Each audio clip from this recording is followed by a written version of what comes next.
Hola a todos, ¿cómo estáis? Mi nombre es Juan Jesús Vallejo, soy periodista, escritor y el director del programa Noche de Misterio en Caracol Radio. No sé si habéis escuchado la palabra expedientes X o archivos X. Bien, pues el FBI hace décadas en Estados Unidos creó esos expedientes X para poder investigar diferentes combustiones espontáneas en seres humanos que de repente empezaban a arder sin que la ciencia pudiera explicar este fenómeno. Pero no solo eso, ha habido incluso cadenas de fuegos en algunos lugares que han sido investigadas por comisiones científicas, como sucedió por ejemplo en el año 1945 en la localidad almeriense de La Roya, en España. Fuegos que aterraron a sus gentes y que una comisión científica no pudo encontrar explicación para estos fenómenos. Pero si quieres saber sobre este tipo de hechos, de expedientes X y mucho más, no te pierdas el último podcast de Noche de Misterio en Caracol Radio. Fuegos inexplicables. Noche de Misterio. Juan Jesús Vallejo.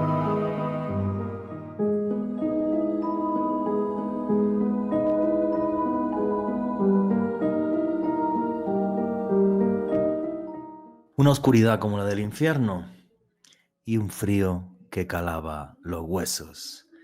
Y así es como el hombre vivió en las cavernas durante miles y miles y miles de años, hasta que un día se obró el milagro.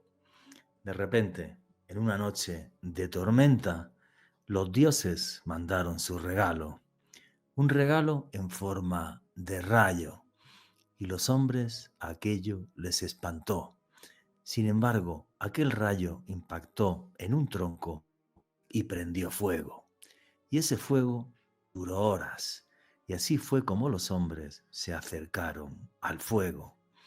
Me imagino que al principio, cuando lo vieron, se quedaron atónitos, pensaron que era realmente una obra del más allá, del mundo de los dioses. Acercaron su mano al fuego y se quemaron, pero aún así no se alejaron, porque en un mundo de un frío intenso, el fuego les daba calor. Y aprendieron además que si guardaban el fuego, el resto de animales le temía. Depredadores como el león de las cavernas, depredadores como los lobos, no se acercaban al fuego. Y esto hacía que su vida fuera mucho mejor. Luego tuvieron otro problema: cómo domesticar el fuego, porque no sabían cómo se hacía fuego. Y fue a través de mucho ensayo y error que el hombre también aprendió a hacer fuego, frotando dos palos o simplemente chasqueando unas piedras y sacándole chispas.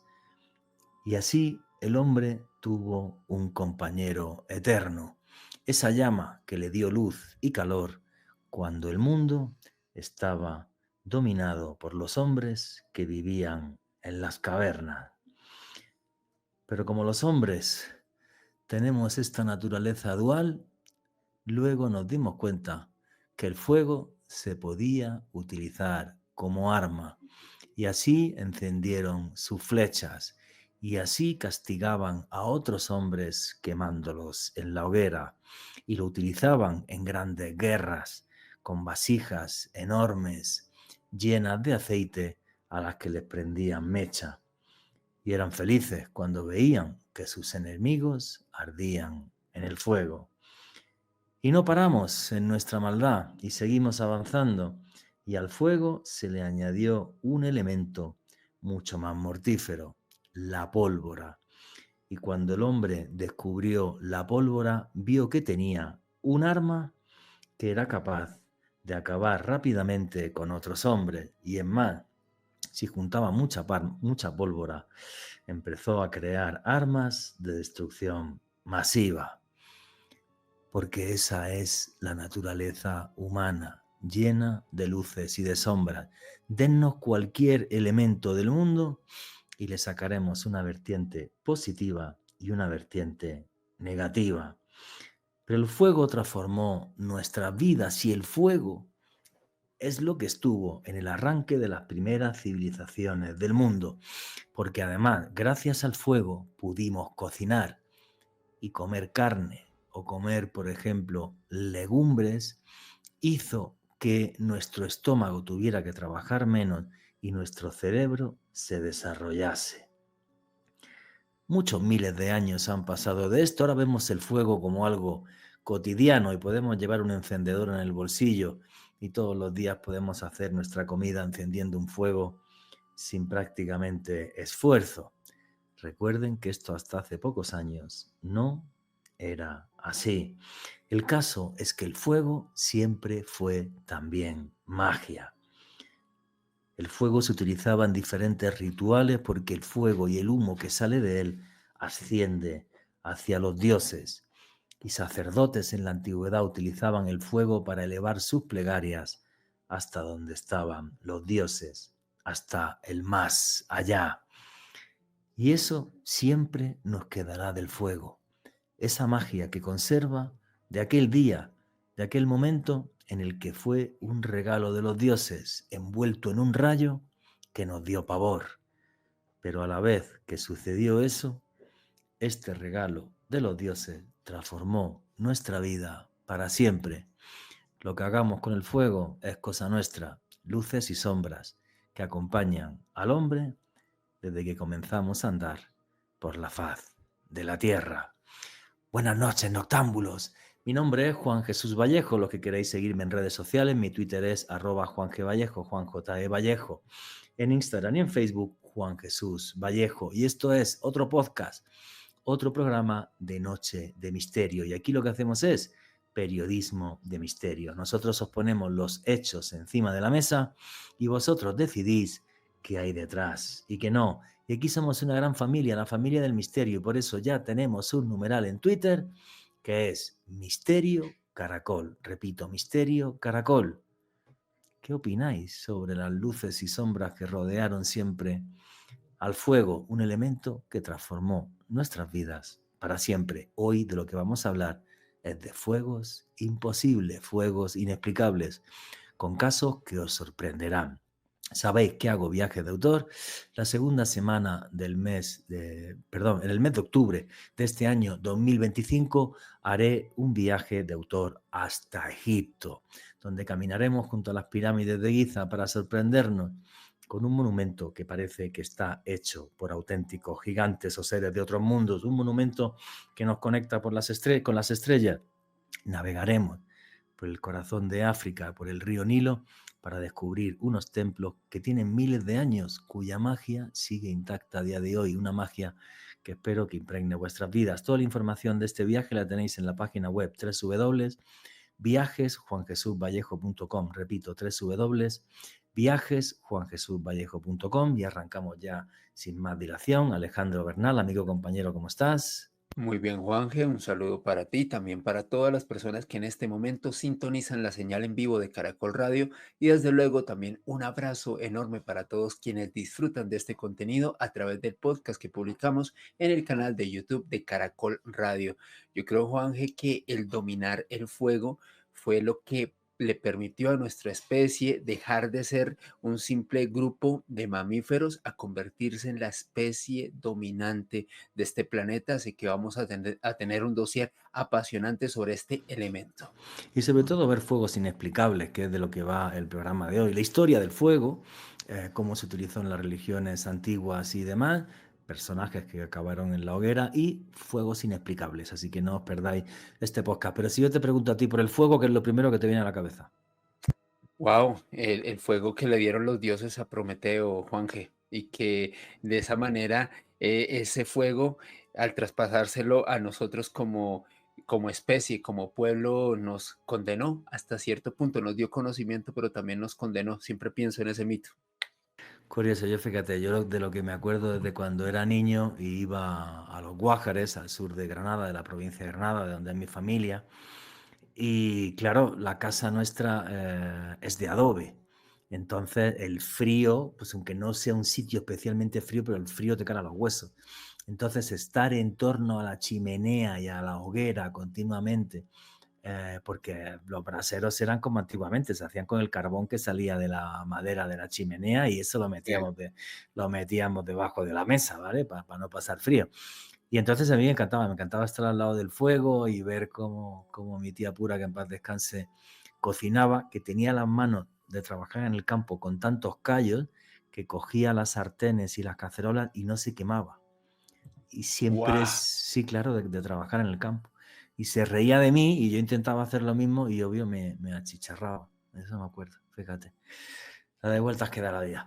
Bueno, señores, y como siempre tenemos aquí un invitado de lujo que nos va a hablar sobre esta historia. Álvaro Martín. Y la entrevista con Álvaro Martín arranca así. Y fue Prometeo, uno de los titanes, el que arriesgando su vida le robó el fuego a los dioses y luego se lo entregó a los hombres. Y los hombres, gracias al fuego, progresaron. Gracias al fuego crearon el conocimiento y la ciencia. Y gracias al fuego fueron capaces de conquistar el mundo. Sin embargo, a Prometeo esto no le salió gratis, ya que lo castigaron para toda la eternidad y además quien lo castigó fue el mismísimo Zeus. Y es que en torno al fuego hay mil y una historias, mil y una leyendas y mil y una incógnitas. Pero el que sabe de esto muchísimo más que nosotros es el señor Álvaro Martín, que acaba de sacar un libro que es El Libro del Fuego. Y ese libro lo podéis encontrar aquí en toda América Latina en Amazon. Os metéis en amazon.com, El Libro del Fuego. Lo podéis comprar en Kindle o os lo mandan a casa. Y me parece genial que alguien se haya metido a hacer un libro sobre esto, porque en torno al fuego hay, repito, mil incógnitas. Álvaro Martín, amigo, tremendamente feliz de tenerte aquí en Noche de Misterio en Caracol Radio. Y la primera pregunta es obligada. Como es la primera vez que estás aquí en Caracol Radio en Noche de Misterio, ¿quién es Álvaro Martín para toda la audiencia de Caracol Radio? Bueno, pues muy buenas, encantado de estar con todos vosotros. Un saludo a todos los oyentes y a todos los que estarán después escuchando este programa. Es para mí un placer. ¿Y quién soy? Pues muy buena pregunta. A veces me lo pregunto yo mismo también. Pues mira, para empezar, soy una persona que se ha dedicado a la comunicación, que se ha dedicado al periodismo y en este caso pues a la escritura. Me considero alguien muy curioso. Mi licenciatura es la de Comunicación Audiovisual en la Facultad de Ciencias de la Información aquí en Madrid, en la Universidad Complutense. He estado haciendo prácticas en la agencia EFE. Me he movido mucho, pues eso, para intentar encontrar ciertas respuestas a ciertos enigmas desde que estudiaba en la universidad y mucho antes, aunque de forma profesional, desde aquel momento que ya en la radio de la universidad hacíamos un pequeño programita de prácticas y ya era de temática de enigmas, de misterios. Y he sido alguien que esa curiosidad me ha llevado a preguntarme cosas sobre ciertos misterios que algunos han dado por resueltos. Son enigmas incómodos que cuando rascas un poquito en la superficie te das cuenta de que no están del todo resueltos. Y un ejemplo, pues es uno de los exponentes de este libro, como es la combustión espontánea. Así que, bueno, pues soy una persona que le interesa en este mundo de las anomalías, este mundo de las leyendas.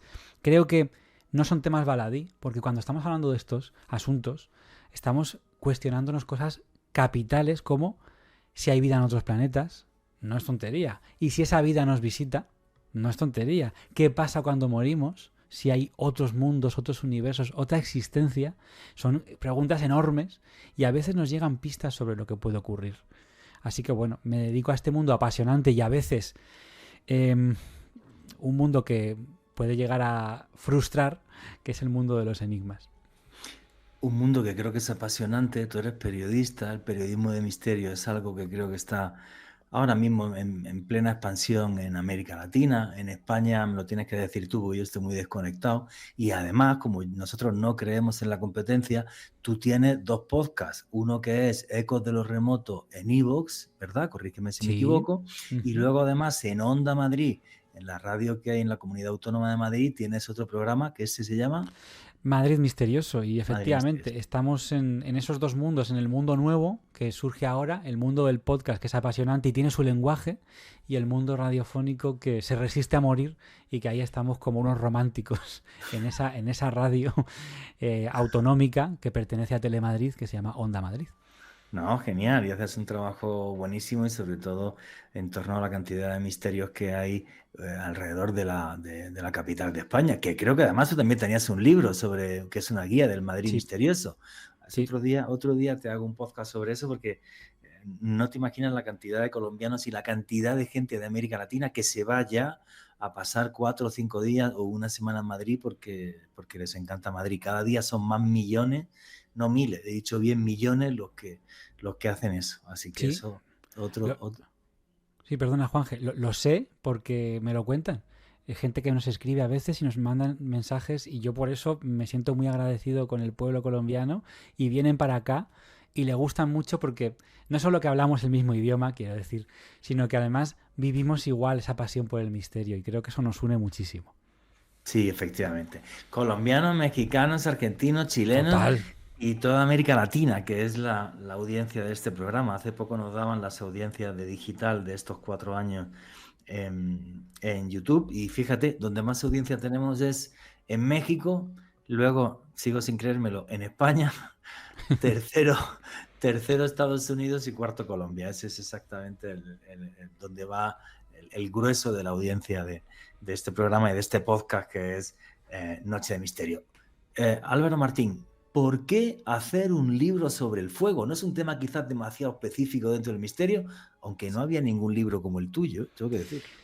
No lo había, por algo sería, y yo me he lanzado a hacerlo. Bueno, pues un poco también tirándome a la piscina. A mí es un elemento de los 4 que hay, del fuego, el agua, el aire y la tierra. Ese es mi elemento favorito porque me conecta más con el mundo del misterio. Y claro, yo desde hace muchos años pues vengo estudiando poltergeist, en los que uno de los elementos que ha surgido son combustiones espontáneas, llamas, fuegos.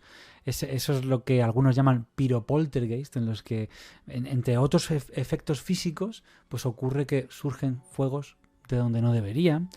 He estudiado también casos de incendios que no tienen ningún sentido y que encierran detrás en sus causas misterios, como, pues, por ejemplo, el incendio del edificio Windsor aquí en Madrid, que fue noticia casi internacional. Y he estudiado también pues cómo se convierte en un elemento mágico a través de las hogueras, a través de los cultos al fuego, etcétera.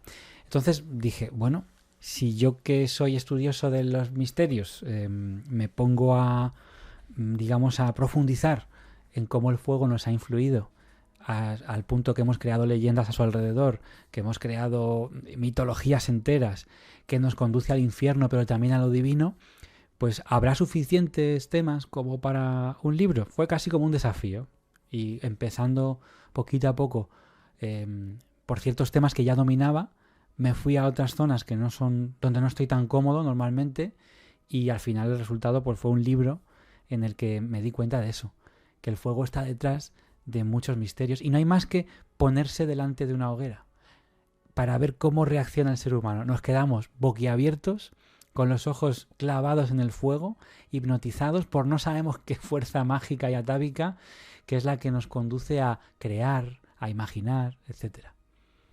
Qué bonito eso que has dicho. Recuerdo un antropólogo catalán que decía que para sentirnos humanos todos los días deberíamos mirar por la noche a las estrellas, tocar la tierra y encender un fuego. Y es lo que tú has dicho, ese fuego nos hace humanos, y ese fuego en torno al cual las tribus antiguas hablaban, conversaban, ese fuego en el que se cocinaba, surgía también el contar historias mágicas, que es algo que muchas veces quizás echamos de menos, ¿no? El contar historias de magia, de leyenda, de terror, de fantasía, en torno a una buena hoguera. Y luego lo que tú has dicho, en torno al fuego, que vamos a hablar de esto, y un montón de digamos, expedientes X, como fuegos inexplicables, Tú has comentado el del edificio Windsor en Madrid. Yo luego os voy a contar mi experiencia en La Roya, en la Sierra de los Filabres, al sur este de España, en Almería. Pero el fuego también tiene un montón de elementos esotéricos y mágicos, ¿vale? Pues se utilizaba por las antiguas tribus para comunicarse con los dioses. Se puede adivinar el futuro mirando al fuego. Hay gente que hacía esto. Entonces, es un elemento mágico y misterioso con mil y una historia, y vuelvo a recomendar este libro, El libro del fuego, de Álvaro Martín. Repito, lo tenéis en Amazon, muy fácil de conseguir. Vamos al origen del fuego. ¿De dónde llegó el fuego? El fuego cayó del cielo por un rayo. El fuego fueron dos tipos allí pegando a las piedras y soltó una chispa. ¿Cómo fue ese origen del fuego? ¿Cómo fueron esos primeros pasos de la humanidad con el fuego que le cambió la vida a la humanidad? Pues sin duda nos ha cambiado la vida a la humanidad. Y claro, con esta frase, la pregunta anterior es ¿cómo no hacer un libro sobre el fuego, ¿no? ¿Cómo no hacer un homenaje a algo que posiblemente nos ha llevado a donde estamos ahora mismo? Sin la domesticación, que ese es el momento importante. Sin el momento en el que aprendemos a convivir con un elemento que es peligroso, que hace daño, que puede quemar y puede matar, pero que nos puede ayudar a cocinar. Esto sí que muchos antropólogos, muchos paleontólogos explican que el momento en el que nos pusimos a cocinar, hay evidencias de alrededor de 1,5 millones de años de yacimientos arqueológicos en Sudáfrica, en Israel, donde se han descubierto hogueras que no están hechas de forma fortuita, porque sí se cree que pues, el Homo habilis, ciertos antepasados nuestros, utilizaban el fuego, pero el fuego que encontraban, pues a raíz de una tormenta, por ejemplo, a raíz de una sequía en la que ciertas plantas estaban muy secas y frotándose entre ellas surgían pequeñas hogueras. Y entonces hubo esos primeros prometeos, digamos, que fueron los que se atrevieron a aproximarse a un fuego. Posiblemente algunos saldrían corriendo después de haberse quemado, porque no olvidemos que esos antepasados nuestros estaban completamente cubiertos de una buena mata de pelo, entonces se quemarían. Yo me imagino, son cosas que me imagino.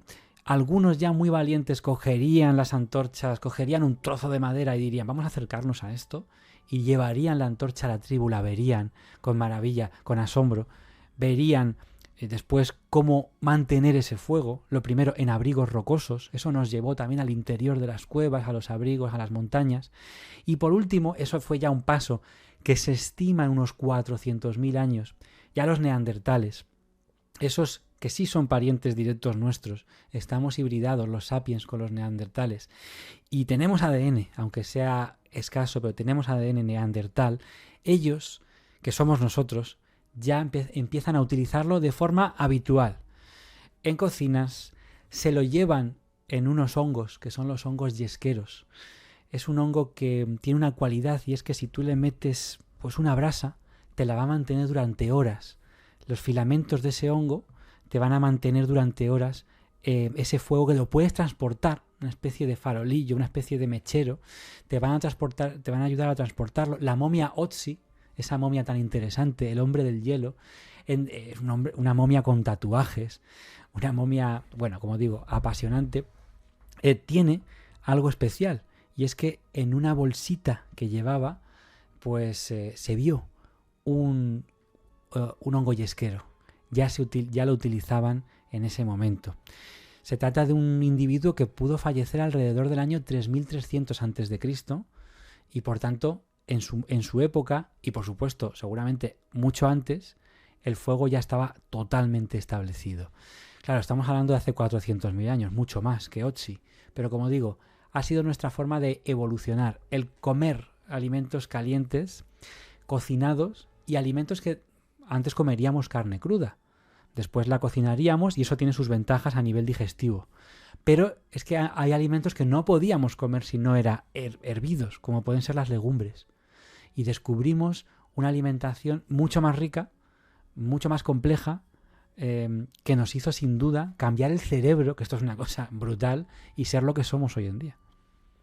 Efectivamente, la clave de todo esto, que nos puede parecer hoy sencillo, como estaba diciendo Álvaro Martín, es que cocinar los alimentos, asar la carne o poder hervir, y al hervir pues poder comer alimentos distintos, como son por ejemplo las legumbres, garbanzos, lentejas, los frijoles aquí, no solamente hace que tengamos una vida más fácil, más afable, con una dieta más rica, hace que tengamos mucho menos desgaste energético en la digestión, y eso hizo también que se pudiera desarrollar nuestro cerebro más rápido. Entonces, normal, no sabía que Otzi llevaba uno de estos candiles con fuego, y esos hongos hongos yesqueros, nunca los había escuchado. Y claro, pues era fundamental ya para los hombres, porque el fuego les daba luz en la oscuridad cuando vivían en las cavernas, y algo más importante, el fuego le daba miedo a los depredadores, al león de las cavernas, por ejemplo, y otros depredadores que había en la época que podían acabar con la vida de los seres humanos. Y es que hay una cosa de la que no cabe absolutamente ninguna duda: el fuego cambió la vida de los hombres y está detrás del nacimiento de las primeras civilizaciones de la historia. Vuestras preguntas y comentarios a través del numeral Misterio Caracol. Y nos estaba hablando Álvaro Martín, autor del libro del fuego, precisamente eso, cómo fue un elemento transformador en las primeras civilizaciones de la historia. Y la entrevista con Álvaro Martín continúa así. Oye, llega la civilización, empezamos a evolucionar, y el fuego de repente empieza a hacerse clave en diferentes rituales. Te voy a contar una historia que no sé, yo que soy un abuelo cebolleta, si alguna vez te la conté o no. Hace muchos años, hace 20 años, estuve filmando la ciudad de Caral, en Perú. Son las pirámides más antiguas de América. Si la datación oficial, que no estoy de acuerdo con la datación oficial de Egipto, que nos habla de que las pirámides de Giza tienen 4.500 años, resulta que las pirámides de Caral son más antiguas, porque la datación está clara y las pirámides tienen 5.000 años de antigüedad. Son unas pirámides muy curiosas porque están hechas de una forma muy particular.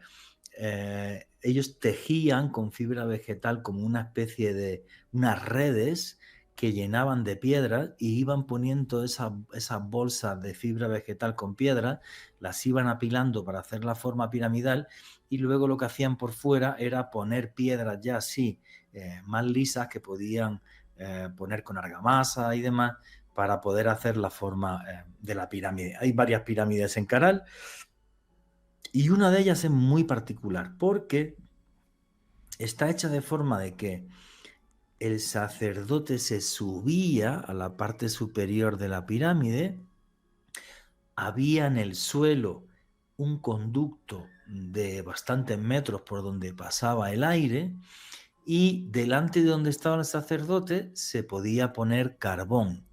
¿Qué sucede? Si tú alimentabas ese conducto de aire, le ponías, por ejemplo, un fuelle que le diera fuerza al aire, a las palabras del sacerdote el fuego respondía. Podía crecer o podía bajar en función de las palabras mágicas que estuviera diciendo el sacerdote, ¿no? El fuego fue un elemento mágico crucial en la cultura caral. El problema es que, por desgracia, no tenemos textos y no sabemos para qué más cosas o elementos mágicos utilizaron el fuego, qué relación tenían con sus dioses, pero que los sacerdotes lo usaban, digamos, para hacer que el pueblo viera cómo el fuego respondía a sus palabras. Eso es algo que está, digamos, bien cotejado a nivel arqueológico. ¿Cómo es esa incorporación mágica a las diferentes culturas antiguas, Álvaro? Pues es interesantísimo porque es que, de nuevo, es importantísimo. El agua también, por ejemplo. ¿Cómo hablar, por ejemplo, del bautismo o de todos los rituales de fertilidad que tienen que ver con el agua? Pero este es el libro del fuego. Y el fuego, como digo, ese invento, por decirlo entre comillas, lo de invento, sí es un invento en el sentido de que tú puedes generar fuego. No es tan fácil generar agua, pero puedes generar fuego. O sea, tú puedes coger dos piedras. No es fácil, ¿eh? Preguntaríamos a la gente quién sabe hacer fuego a la antigua usanza, y muy poca gente lo sabe en realidad. Es una habilidad de supervivencia que hemos olvidado, y no sería malo recordarla porque uno nunca sabe dónde van a ir los eventos históricos y los acontecimientos. Total, que una vez dominado ese fuego y estábamos en las cavernas, hace unos 45.000, otros quieren datarlo en 60.000 años, están las pinturas rupestres. Y están ciertas cavernas, en España tenemos ejemplos, en Altamira, tenemos las cuevas de Cantabria, como por ejemplo la Cueva del Castillo, donde se han encontrado formaciones rocosas, como estalactitas, que cuando tú te acercas allí, y tiene que ser con fuego, no vale con una linterna eléctrica, tiene que ser con fuego, sabemos o creemos que es imposible que existan las pinturas rupestres sin un dominio total del fuego, primero porque se pintaban con carboncillos y segundo porque cómo te metes en la parte más profunda de la cueva si no ves nada. Y tienes que dominar una técnica que sea un fuego que no manche, un fuego que no tire mucho hollín, porque entonces te vas a nublar lo que es el techo, que es lo que tú quieres ver bien. El pintor o la pintora, se cree que pueden ser mujeres las que hicieron esas pinturas rupestres.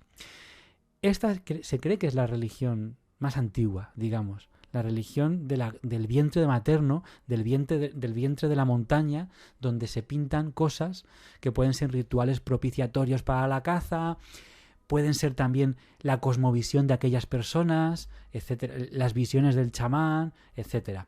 Entonces, en esas cuevas donde había que acceder con esos candiles que se hacían con el tuétano, las lámparas de tuétano, esa llama que iba oscilando, se ha visto que si te colocas al lado de ciertas estalactitas, donde además cerca hay pinturas rupestres, y mueves una lámpara como las que podían tener nuestros antepasados, ese ídolo de piedra refleja una cara en la pared que parece que habla, que parece que se mueve y que parece que interactúa. Ese dominio de las luces y las sombras, que tiene que ver también con el cine, por ejemplo, está presente en las primeras religiones de la humanidad, o es muy posible, es prehistoria, por lo tanto no sabemos qué pasaba ahí, pero los indicios nos llevan a pensar que ahí había una religión y que ahí había un sacerdocio dentro de las cavernas, posiblemente, repito, establecido por mujeres. Después el fuego pasa a convertirse en un elemento que nos conecta con lo divino, ya sea en el mundo entero, ya sea a través de la hoguera como un elemento de consagración, de bendición. Yo me he basado mucho en el libro en la cultura celta, y en la cultura celta había ciertos festivales que coincidían a veces con solsticios y equinoccios, pero a veces no, eran esos festivales intermedios, como por ejemplo en febrero, el 1 de febrero, existe el ritual llamado Imbolc o la Candelaria. La Candelaria es un festival de la luz, encarnada en las velas, y se celebra en febrero en nuestra parte del mundo porque es el momento en el que se empiezan a ver los primeros brotes verdes. El fuego representa el sol también, representa la llegada del sol o la ausencia del mismo. La celebración de esa ausencia del sol se celebraba en una fiesta que ahora llamamos Halloween, pero que antiguamente se llamaba Samaín o Samhain, que era el año nuevo celta, donde un elemento capital en esa celebración era la hoguera consagrada por el druida. Era una hoguera sagrada de la cual todos los habitantes de la aldea acercaban sus antorchas y se llevaban ese fuego sagrado a sus casas en el momento en que empezaba la mitad oscura del año, la parte en la que los días eran cortos, las sombras eran muy largas y el peligro que acechaba en las sombras era combatido por la luz del fuego. Después, pues oye, vinieron algunos que esto lo tomó muy bien el catolicismo y el cristianismo, y utilizaron ese fuego como elemento condenatorio, también vinculado con la religión, elemento condenatorio, quemando, esto es terrible, quemando vivas a algunas personas, por motivos puramente de creencias o de transgresiones en la fe. Dicen algunos que esto es más antiguo y que los propios celtas ya utilizaban estos ritos, vamos a decir, entre religiosos y condenatorios. No sé si habéis oído hablar, y hay una película que se llama The Wicker Man, el muñeco de paja, que era una costumbre terrible que se supone que hacían los celtas. El muñeco de paja era lo siguiente: se hacía un muñeco de madera y paja bastante grande, de varios metros de altura, y en su interior se metían prisioneros, se metían pecadores, y se encendía ese muñeco hasta que murieran. El problema con esto es que no tenemos testimonio ni arqueológico ni documental de que los celtas hicieran esta práctica, sino testimonio de segunda mano, en este caso por un tal Julio César, que en la conquista de esos territorios por parte del Imperio Romano, él dice, estos bárbaros hacían esto con esos muñecos. Pero no lo sabemos si esto ocurrió. Y de la Iglesia, sin embargo, sí tenemos constancia de que esto ocurrió, respetando uno, por supuesto, todas las creencias. Efectivamente, pero nos has hecho una disertación que me parece magnífica sobre cómo el fuego pasó a ser un elemento sagrado. Y nos queda una mezcla todavía entre lo pagano y lo cristiano. La noche de San Juan y las hogueras. ¿Quién no ha saltado en la noche de San Juan una hoguera 3 veces para dejar todas las cosas malas que tenemos atrás? Yo fíjate que hace años que no lo hago y me encantaba encender una hoguera en San Juan y saltar la hoguera. A ver si ahora que voy a comprarme un apartamento aquí en Bogotá, consigo comprarme una casa para poder hacer una hoguera y saltarla. Has dicho diferentes elementos que son claves.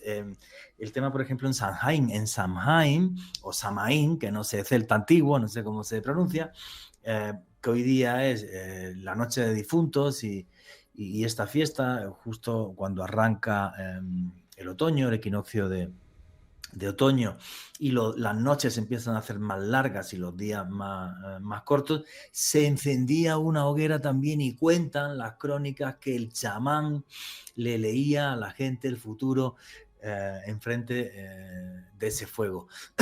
Y para tema de fuego sagrado, que estaba aquí mirando porque no me acordaba exactamente, es una pasada si veis algún vídeo de la luz sagrada o el fuego sagrado de la ceremonia que hacen, que se hace en la Pascua ortodoxa dentro de la iglesia del Santo Sepulcro en Jerusalén. ¡Qué maravilla! En donde efectivamente entra un sacerdote al que se le quita la túnica y tal para que no pueda llevar nada, y el día de la Pascua por la mañana de repente supuestamente es Dios el que enciende una vela, la saca por un agujerito y empieza a pasarse fuego todo el mundo, miles y miles de personas, y llega hasta las iglesias, todas las iglesias ortodoxas del mundo. Es una ceremonia que es preciosa, la podéis ver en YouTube. Alejandro Bernal. Juanje, ya que estamos hablando de creencias antiguas y su relación con el fuego, yo creo que una de las más importantes, principalmente en Oriente, es el zoroastrismo. Para el zoroastrismo, el fuego es un símbolo de pureza, representa la luz de Dios, la luz de Ahura Mazda, la deidad que se venera dentro del zoroastrismo. De hecho, Juanje, Álvaro y queridos oyentes, a nivel mundial se establece que al día de hoy hay más de 150 templos del fuego en todo el mundo relacionados con esta significación que tiene este elemento primordial dentro de este contexto religioso.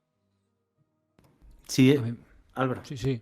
No, bueno, es que me parece brutal. Ahora, Juanje, si quiere recoger alguna cosa más, me parece súper chulo. Me parece una religión súper extraña, cada vez con menos adeptos, aunque hay muchos templos del fuego.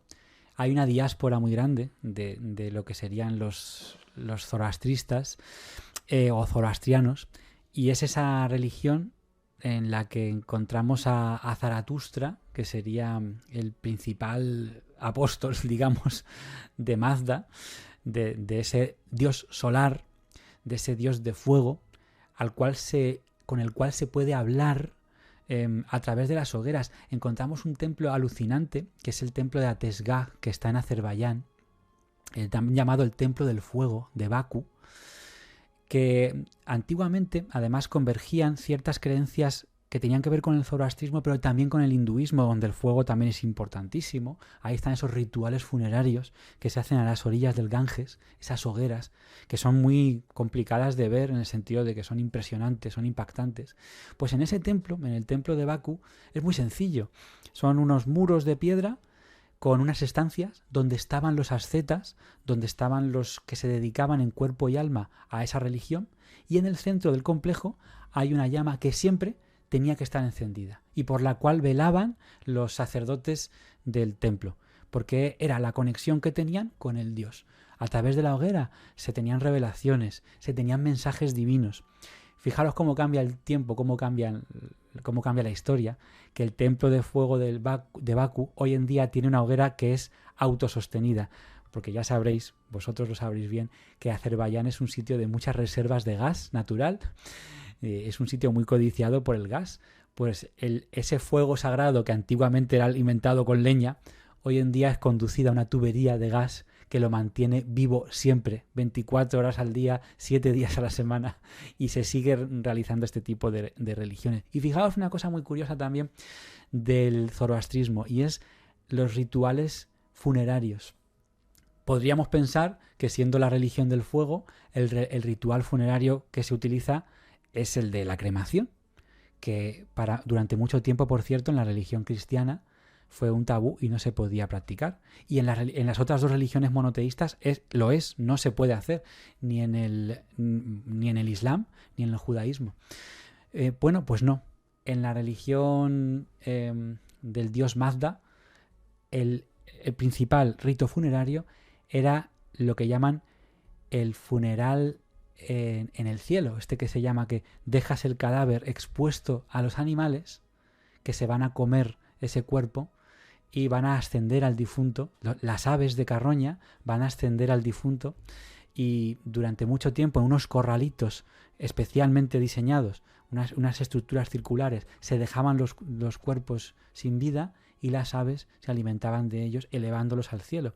Pero como se mostró como un ritual insalubre, un ritual considerado por los propios fieles como arcaico y ya pasado de moda, entre comillas, ahora sí lo que se está estableciendo en el zoroastrismo, en los pocos que quedan, como digo, a nivel mundial, es el ritual de la cremación. Qué bonito lo de las torres del silencio. Sería poco limpio lo que sea, pero tiene una parte poética de que te van a comer las aves y van a llevar tu carne hasta el cielo. Es que estaba aquí mirando y fíjate, no se sabe ni siquiera cuántos zoroastristas quedan en el mundo. Se calcula entre 125 y 300.000. Es un rango bastante amplio. Donde más hay, con diferencia, es en Irán. Eso está claro. Me encantaría ir a investigarlo, pero ir a Irán ahora mismo, como que no estoy por la labor. Mira, Alejandro Bernal y Álvaro Martín han hecho los dos así con la cabeza. Yo tampoco, iría. No, ahora mismo el tema de ir a Irán está complejo. Dice que también hay en la India, Pakistán, Afganistán y Azerbaiyán. Yo lo de Azerbaiyán sí no lo sabía. Eso sí me acaba de sorprender bastante. Y es una religión efectivamente muy, muy, muy, muy antigua y que, bueno, pues que tiene una serie de elementos mágicos que a mí me parecen preciosos. Está claro que el fuego ha sido y es parte de la magia, incluso en la Iglesia Católica, y rituales mágicos con velas, todo lo que queráis. Si queréis más información, tenéis el libro del fuego de Álvaro Martín, pero vamos a seguir hablando de enigmas en torno al fuego. Y tú tienes un apartado que esto ya me encanta, que nos metemos muy hasta lo que podría ser hasta ufológico. Luces errantes, luces que te persiguen, luces como por ejemplo la famosísima luz mala que hay en Argentina, o en España se le llama luces populares. Ahí hay bueno, pues un montón. Está la famosa luz del Pardal en una provincia que se llama Albacete. Hay episodios, por ejemplo, en Ribera de Ovejas, si mal no recuerdo, en una zona que se llama Extremadura, en España, donde una persona fallece porque una pequeña luz le ataca. Estas historias de luces errantes se dan en todas las partes del mundo, creo. Yo he hablado de las que tienen tintes hasta ufológicos, pero habrá otras que no tienen ningún tinte ufológico, que son un puro misterio. ¿Cómo es esto, Álvaro? Todo depende del cristal con el que se mire, porque a veces metemos en el cajón desastre de la ufología muchas cosas, y con razón, porque son objetos o luces, o como diríamos hoy, los UAP, los fenómenos aéreos. UAP. Yo estoy tan molesto con el yo tema también. del UAP que sigo diciendo OVNI. Yo OVNI forever. No voy a cambiar la terminología, porque un tipo de repente dice, no, esto no es de broma, esto ahora sí es en serio, hay que cambiar el nombre. Perdona, es de broma para ti los últimos 70 años, para mí fue siempre algo en serio. Entonces, efectivamente, OVNI sí ya. Luces errantes, luces que han sido asociadas con un fenómeno natural que podríamos llamar los fuegos fatuos, que es materia en descomposición, en pantanos, en cementerios. Son, bueno, pues gases que emergen de esos lugares y que tienen un nivel de combustión casi a temperatura ambiente. Por lo tanto, enseguida, ¡pum!, lanzan un fulgor, lanzan un fuego que puede ser verde, que puede ser azulado, y que muchos exploradores lo han visto. Hay casos incluso que yo relato en el libro que se han acercado tanto a uno de estos fuegos que decían que si contenían el aliento, el fuego se quedaba ahí, pero que en cuanto que respiraban, o bien se disolvía o bien se alejaba. Es que con el aire que puede mover un cuerpo, ese fuego fatuo se acerca, se aleja, se mueve, se mece y parece que está vivo. Este es el origen de muchas leyendas en el folclore que encontramos, por ejemplo, en Reino Unido, que nos hablan de que hay ciertos seres elementales del reino de las hadas que pueden cobrar forma de farolillos errantes y que los muy puñeteros se dedican a desorientar a los viajeros, a llevarlos a barrancos, a llevarlos a zonas peligrosas, a arenas movedizas, pantanales, donde cuando llegan a ese pantano o a ese lugar se apaga esa luz, se quedan completamente a oscuras y muchos fallecen en ese extravío, perdidos en lugares de naturaleza. Son el caso de los pucas, por ejemplo, unos seres muy traviesos que incluso han desorientado a los barcos. Cuando estaban cerca de la costa, pensando que había un faro, han seguido esa luz y lo que han hecho es encallar en las rocas y morir muchos marineros. Ese fenómeno lumínico, que son como candilejas, como fuegos que están por allí encendidos, está estudiado alrededor del mundo entero. Algunos lo han asociado con brujas, con demonios, con poseídos. Bueno, en Colombia tenéis la bolefuego, que luego podéis hablar vosotros, que sabéis más del tema. La bolefuego está pues como un fuego vivo, una especie de bola de fuego despiadada que se desplaza por ciertos lugares. Y fijaros qué curioso. Se ha asociado también con almas en pena que no tienen descanso. Tal es el caso, por ejemplo, de la luz de Mafasca, en Fuerteventura, en las Islas Canarias. La luz de Mafasca nace porque unos pastores utilizan los maderos de una tumba, una cruz hecha de madera, para hacerse una hoguera ellos, para calentarse, faltando el respeto a unos ritos funerarios.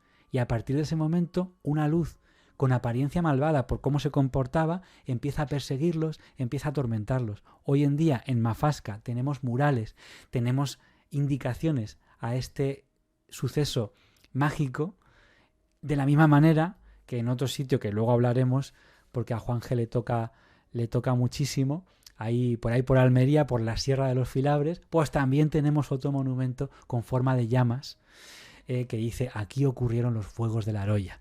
Pues como esto, en un montón de lugares del mundo tenemos cerros donde hay, fijaros qué curioso esta historia, lo voy a contar por contar una muy concreta.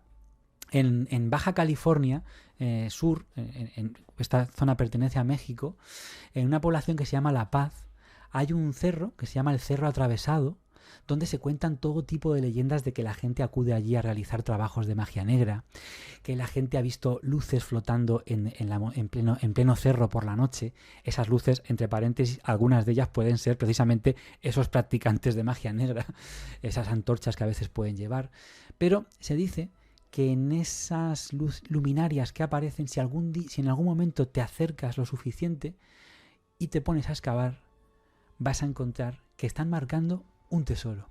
Y es que ciertos días del año, que coinciden con la noche de San Juan, que coinciden con los solsticios, los equinoccios, esos momentos importantes a nivel astronómico, luce con más fuerza ese fuego. Bueno, pues hay una leyenda local que la cuentan investigadores como Gilberto Ortega o Leonardo Reyes, que yo cito en el libro, de un pirata que recayó en esas aguas y que un pirata que se llamaba Tefal Lamartín acudió con un compinche suyo a esconder su más preciado tesoro, a ese cerro de Baja California. Fijaros qué curioso, ¿no? Los fuegos, las luces extrañas, una especie también de fuego fatuo, marcando tesoros, que eso además es una cosa que en Colombia sucede muchísimo con las huacas y creo que además en toda América Latina. Alejandro Bernal. Sí, señor, tal cual, Juanje. Una de las tradiciones más extendidas en Colombia y en Latinoamérica es como una serie de enterramientos, huacas o tesoros estarían siendo señalados por extrañas luces, también extrañas luces aleccionadoras que se aparecerían en la madrugada a gente pendenciera, siempre la luz, siempre esos fuegos como unas irrupciones, ¿por qué no decirlo? Que nos dan enseñanza, que nos comparten conocimiento. Ahí sobre el fuego, Juanje, en el papel de de algunas culturas como lo es la cultura hindú, hay un ritual bastante interesante que tiene que ver con este elemento, el Anyesti, también conocido como el último sacrificio, un ritual de paso del hinduismo en el cual se crema el cuerpo de una persona que ya ha fallecido para liberar el alma de los confines físicos. Me parece también una de estas interacciones y, por qué no decirlo, rituales con el fuego bastante interesantes. Sí, tienes toda la razón. Rituales con fuego que hacen que nuestra alma pueda pasar al más allá. Por ejemplo, en el hinduismo con la cremación. Alejandro Bernal. Invito a todos los oyentes de Noche de Misterio a que me acompañen el jueves 27 de marzo en la tertulia de Misterio, donde estaré hablando sobre reencarnación, casos reales, sucesos alucinantes. Shanti Devi, una mujer por la cual intervino el mismo Mahatma Gandhi en el Parlamento hindú. Jueves 27 de marzo en Cacao Magola a partir de las 7 de la noche. Un evento presencial con transmisión online a cualquier parte del mundo. Toda la información la encuentras en mi perfil oficial de Instagram, @alebernalpress con doble S. Vuestras preguntas y comentarios a través del numeral Misterio Caracol. Y nos estaba hablando nuestro invitado Álvaro Martín sobre los fuegos y cómo aparecen luces extrañas marcando tesoros. Y la entrevista con Álvaro continúa así. Pero tuvieron una discusión, uno desconfiaba del otro, el otro desconfiaba del uno, y al final el pirata Lamartine acabó asesinando a su compinche para quedarse él solo con el tesoro. Entonces lo escondió en el cerro, y cuando ya no hubiera ningún enemigo, ningún problema, volvería después a desenterrarlo. Nunca volvió, y ese tesoro se quedó allí. Pero marcando dónde estaría el alma en pena de aquel compinche suyo, que es una luz que parece como una especie de llamarada que flota por ese cerro y que muchos han visto. Pero más allá de la leyenda es que en el año 59, en 1959, tenemos un recorte de prensa que nos cuenta que unos tipos salieron corriendo del lugar, asustados, pero con un saco. Y es que habían encontrado ciertos objetos de valor en el mismo cerro. Posiblemente habían visto ese espíritu y habían encontrado el botín del pirata. Qué historia tan bonita. Fíjate estas luces, estos fuegos pequeñitos para lo que nos da. Nos hemos ido del mundo de las hadas. Hemos estado hablando de almas en pena y esas luces que lleva, por ejemplo, la Santa Compañía, que llevan unas luces y unas candilejas, de la famosa luz mala en Argentina, por ejemplo, que es una esfera que te sigue, o una pequeña bola de luz, de fuego, que es la que acabó con la vida de una persona en Ribera de Oveja. Me estaba acordando aquí en la Amazonía colombiana y toda la Amazonía, también en Brasil y Perú, la boitatá, la serpiente gigante que va por las noches protegiendo los lugares sagrados, y lo único que ve la gente es dos bolas de fuego de color amarillo naranja que van hacia ti.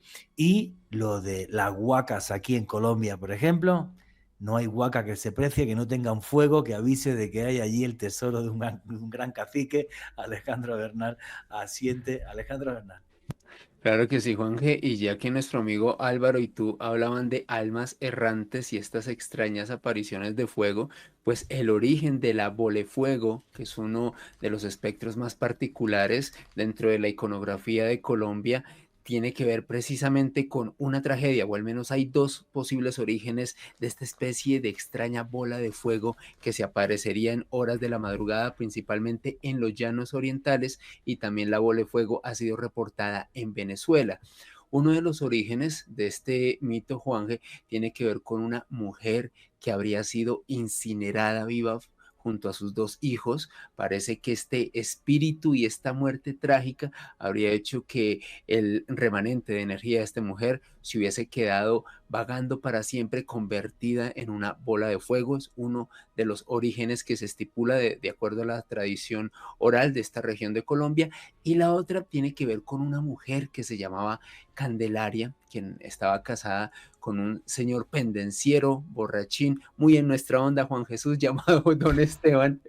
Y resulta que Candelaria, cansada de los malos tratos y, por qué no decirlo, de estas actividades nocturnas de su esposo, decide ultimarlo frente a sus 2 hijos, sepultan el cuerpo en una fosa común y cuando esta mujer fallece, Candelaria, Dios, como castigo por haber cometido este pecado delante de sus hijos, decide condenarla a vagar de forma errante y por toda la eternidad convertida en una bola de fuego que si se le presenta a alguien es porque ha sido pendenciero, borrachín y parrandero como lo era don Esteban en vida, Juanje.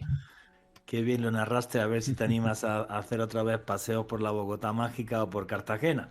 Yo no te puedo acompañar, pero te deseo todas las suertes en ese proyecto tuyo, porque hay una cantidad de leyendas en las ciudades colombianas del tipo que acaba de narrar Alejandro, que son buenísimas, son realmente muy, muy mágicas. Bueno, llegamos también al tema de las hogueras que servían de comunicación con los dioses, pero hogueras también que pueden ser un castigo y por las que pasaron infinidad de personajes famosos, o hogueras para sacrificios humanos. ¿Cómo son esas hogueras, Álvaro Martín? Pues es que aquí de nuevo entramos en el doble, bueno, vamos a decir, en la doble manera que tenemos de considerar el fuego como un elemento santo y como un elemento infernal. Lo del elemento infernal y condenatorio yo creo que tiene que ver con las principales religiones abrahámicas, digamos, con las religiones monoteístas que tienen también esas escrituras en común, etcétera, y que tienen ciertos personajes en común, y nos hablan de una palabra que de alguna forma está, bueno, presente, como digo, en Islam, judaísmo y cristianismo, que es la palabra Gehenna. Gehenna o el Valle de Hinnom son palabras que tienen que ver con lo infernal y es como ubicación en la que incluso aparece en la Divina Comedia de Dante como uno de los 9 círculos del infierno. Uno de los lugares que es su característica es que está lleno de ríos y lagos de fuego. Entonces, ese lugar, esa ubicación, que decían que era un valle que estaba en Jerusalén, un valle donde, fijaros qué tremendo, donde se realizaban sacrificios en nombre del dios Baal, que para algunos incluso, después seguramente para el cristianismo, ha sido asimilado como un demonio directamente. De hecho, en una sesión de Ouija me salió a mí un tal Baal, que por supuesto corté la comunicación. ¡Qué mal rollo! Sí, siendo que seguramente era un espíritu burlón, pero el mal rollo, vamos, yo tuve un escalofrío y dije, vamos a despedir ya esta comunicación. En fin, Baal era un dios vengativo, un dios de sangre, al cual se le arrojaban los primogénitos, según quizá propaganda, quizá leyendas, en ese lugar que estaba muy cerca de Jerusalén, al sudoeste, en una estatua que se llamaba Moloch. Bueno, esto era terrible. Moloch era un dios híbrido entre humano y toro, que estaba hecho de metal, y de bronce concretamente, y en la panza tenía una apertura donde se echaban ascuas. Y cuando ya estaba calentita la estatua, ahí dentro se echaban a los niños en sacrificio. Claro, esto es terrible, pero pasa el tiempo y parece que no aprendemos. Y ahí está la famosa Inquisición. La Inquisición, el Tribunal de la Fe, que por cierto fue de diferentes credos. Dentro del cristianismo hubo Inquisición protestante, digamos, y hubo Inquisición católica. Y competían a ver cuál era más cruel, quiero decir. Era tremendo. Y fueron los famosos por la caza de brujas. Aquellas, sobre todo mujeres, que eran acusadas de practicar la brujería y no renegaban de lo que habían hecho. Y encontraban los inquisidores indicios poderosos de que esto era cierto, que era así, pues eran conducidas a lo que se llamaba, fijaros qué nombre, la muerte por relajación. La muerte por relajación es como en España se llamaba a la hoguera de la Inquisición. Y era pues una muerte terrible. Obviamente, una muerte que no solo era para las brujas, cuidado, era para también los que, por ejemplo, profesaban otra religión en secreto. Estos eran considerados como herejes. Por ejemplo, Os pongo un ejemplo concreto. En Madrid hubo un auto de fe en el siglo XVII en el que 9 judíos conversos se habían convertido al cristianismo, entre nosotros, por obligación, se habían convertido, pero se les pilló realizando los rituales religiosos, pues judíos en su casa. Pues eso, celebrando el Sabbat, etcétera, etcétera. Y de esta manera, como eran unos falsos conversos, fueron, con los hijos incluidos, menores, conducidos a la hoguera. Esto ocurrió. No era muy frecuente, hay que decirlo, pero sí ocurrió. Y el problema, Alejandro y Juanje, es que en algunos lugares de África siguen existiendo las quemas de personas. Las quemas de personas consideradas como brujas, los albinos, este tipo de personas que son marginadas de la sociedad. Vuelvo a repetirlo, es algo muy, muy, muy raro de que ocurra, pero es que en el siglo XXI siguen ocurriendo. Yo en el libro lanzo, o mejor dicho, rompo una lanza a favor de aquellos que fueron héroes que murieron en la hoguera. Mismamente, Giordano Bruno, por poner un ejemplo. El último gran maestre templario, Jacques de Molay, que además juró, maldijo a los que le llevaban a la hoguera y fueron cayendo como chinches uno detrás de otro. Juana de Arco, Miguel Servet, aquellas personas que, en fin, fueron muchos de ellos exponentes en el avance para la ciencia, pero fueron incomprendidos, y esa incomprensión les llevó a morir defendiendo sus ideales en la hoguera. Fíjate, aquí en América Latina no se conoce mucho el personaje Miguel Servet, que es el que le debemos, por ejemplo, que tenía grandes conocimientos médicos, el hecho de que la sangre era bombeada por el corazón y se movía por el cuerpo. Ese fue Miguel Servet. Sí. Fue el primero en la historia que escribe esto y acabó en la hoguera. Hay que decir además que, bueno, ese tipo de sacrificios, no de sacrificios, de condena, me parece terrible. Morir quemado tiene que ser una de las cosas más dolorosas y horribles que le puede pasar a un ser humano, y además que se prolonga durante minutos. Se daba siempre como una especie de clemencia, Sí, que se podían retractar, y entonces, si se retractaban de su herejía y demás, metían paja húmeda para que murieran de asfixia antes de ser quemados, que fue lo que le hicieron a Jacques de Molay, pero Jacques de Molay dijo: no señor, no me retracto, y que me metan fuego, me den la vuelta y me pongan mirando a Notre Dame, pero que sepan que esto es tan injusto que Dios mismo va a castigar al rey de Francia y al Papa. El Papa murió a las pocas semanas, el rey de Francia como a los 6 meses, murió toda la descendencia del rey de Francia y se acabó su estirpe, la famosa maldición de los templarios, ¿no? Y efectivamente, qué dual puede ser el fuego, ¿no? Desde hacer una hoguera para comunicarse con los dioses hasta quemar herejes en la hoguera. pero déjame decir, Juanje, perdona, que al final, aunque el resultado es terrible, la intención del inquisidor era la purificación de esos pecados a través del fuego. El fuego purifica y, por tanto, pues pasa por el fuego. Pero por otra parte, el fuego era considerado tan terrible que no se permitía la cremación como rito funerario, porque se creía en la resurrección de la carne y cómo va a ser que en el juicio final la gente reviva si están hechos cenizas.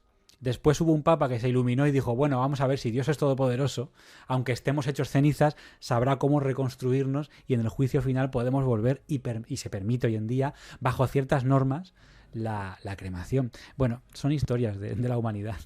Pues te digo una cosa, yo no sé vosotros dos. Yo, el día que la palme, que espero que sea dentro de muchos años, no tengo prisa, yo sí, que me metan fuego, saquen mis cenizas en una cajita y las tiren donde quieran, desde por el váter al río Bogotá, al Caribe, o donde les apetezca. Ya después de muerto me da exactamente lo mismo. Pero yo no sé, pensar que me voy a podrir y que me van a comer los gusanos no me mola nada. Así que yo vuelvo a los ritos antiguos, y a mí sí que me quemen. Mira, que ponga la gente que opina de esto en el numeral Misterio Caracol. A ver qué es lo que dice. Oye, vamos a empezar a meternos en incendios misteriosos, incendios muy extraños. Y tú le haces especial hincapié, que la gente aquí en América Latina no conoce esa historia, ¿vale? Al edificio Windsor, ¿ok? Otros fuegos también tremendamente extraños. ¿Por qué te marca tanto lo del edificio Windsor? Cuéntalo, que aquí en América Latina la gente no tiene ni idea de qué es el Windsor, ¿eh? Sí, pues lo voy a contar muy rápidamente y es algo muy impresionante. Ciertamente, a mí me llama mucho lo que tiene que ver con Madrid porque a mí me gusta estar en los sitios de los que hablo. Y como soy honesto y no puedo viajar muchísimo como tú, Juanje, que te envidio un montón con todos esos viajes que organizas que son una maravilla, pues como no puedo, pues quiero ser honesto y entonces hablo de lo que me pilla más cerca, de lo que me ha impactado a mí. Y a mí me impactó mucho y yo estaba vivo en aquel momento. Bueno, pues estamos hablando del 12 de febrero de 2005. Por tanto, se cumplen 20 años en 2025 del incendio del Windsor. ¿Por qué es tan llamativo? Porque se quema un rascacielos que hay en Madrid que existía desde el año 79, 106 metros de altura, todo hecho de hierro, cristal y hormigón, y que además estaba, para que se haga, esto lo conoce todo el mundo, no estaba muy lejos del estadio Santiago Bernabéu, del estadio del Real Madrid. Esto Muy lo va a conocer todo el cerquita. mundo, Muy, para sí, que lo todo el ubiquen. mundo. Sí, sí, todo el mundo lo sabe. Zona financiera de Madrid, zona de gente muy pudiente, económicamente muy bien acomodada y zona de negocios. Bueno, pues se quema y el incendio parece endiablado, porque el incendio comienza en la planta 21 y lejos de hacer lo que se espera de un fuego, que es ir trepando hacia arriba, va para abajo también. Parece que el fuego quería destruir el edificio. Y ahí es cuando se habla de incendio accidental o incendio intencionado.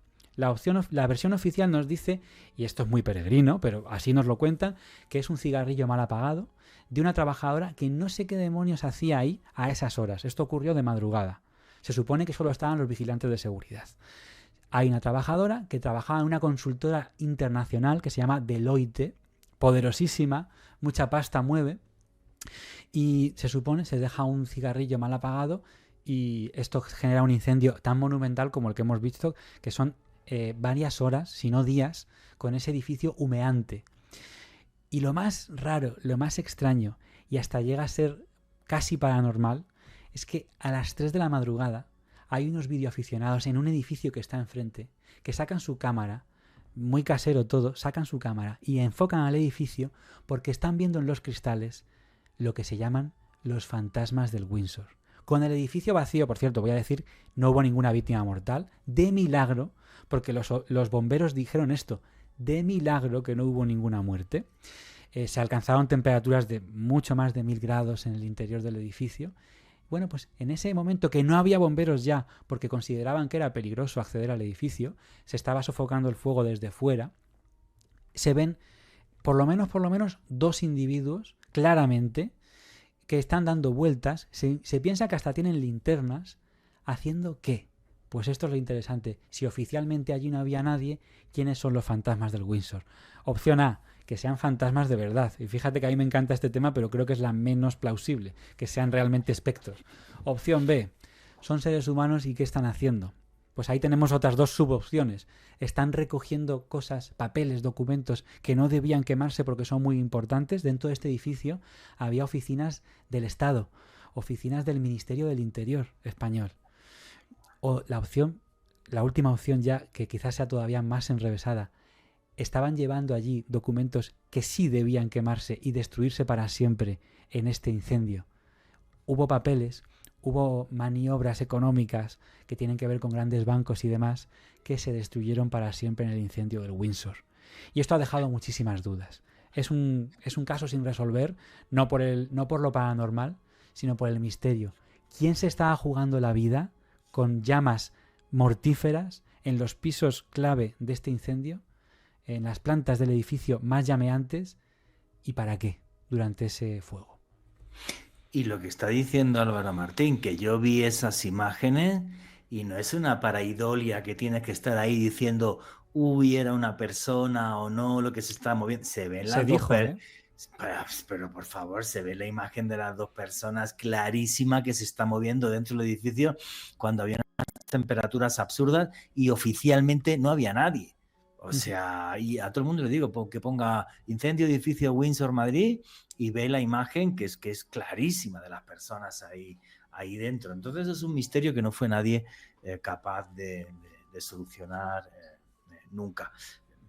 Hicimos también un podcast con Álvaro en Oculto tras la sombra y yo le estaba comentando en mi canal de YouTube que yo tuve la suerte de investigar pues unos sucesos de fuegos inexplicables en Almería, algo que me rompió la cabeza o sea, me dejó totalmente fuera de shock, en shock lo que investigué allí, ¿vale? Y bueno, pues lo cuento si queréis en un segundito. Si buscáis fuegos inexplicables en internet, os va a aparecer fácil Fuegos de la Aroya. Bien, pues los Fuegos de la Aroya arrancan el día 15 de junio del año 1945, en concreto, bueno, para que la gente se haga una idea. Estamos en el sureste de la península ibérica, de España, una provincia que se llama Almería, que es bastante desértica, pero que justo en ese trozo de ahí que se llama la Sierra de los Filabres empieza a no ser tan desierto, y si hay olivos y hay otras plantas y frutales y demás. Y bueno, pues yo tuve la suerte de ir allí hace muchos años con un periodista que es muy conocido en España, se llama Iker Jiménez, y nada, pues llegamos al pueblo. Iker tenía la pista del tema de los fuegos, pero sin más información de absolutamente nada.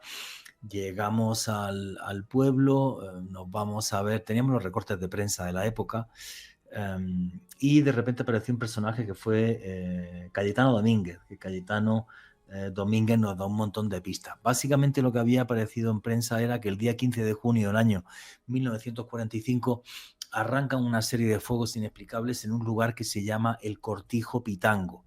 O sea, alrededor de La Aroya, pues había veredas con casas, que es lo que se conoce en España por el nombre de cortijo, aquí en Colombia se les llama simplemente veredas. Y bueno, pues arranca los fuegos en el Cortijo Pitango. Hay una niña que es María Martínez Martínez, que es testigo de esos fuegos, también sus hermanos, su familia, arrancan los fuegos ahí, luego en un sitio que se llama el Cortijo Franco, y a partir de ahí pues va la gente del pueblo a ayudar a la extinción de los incendios.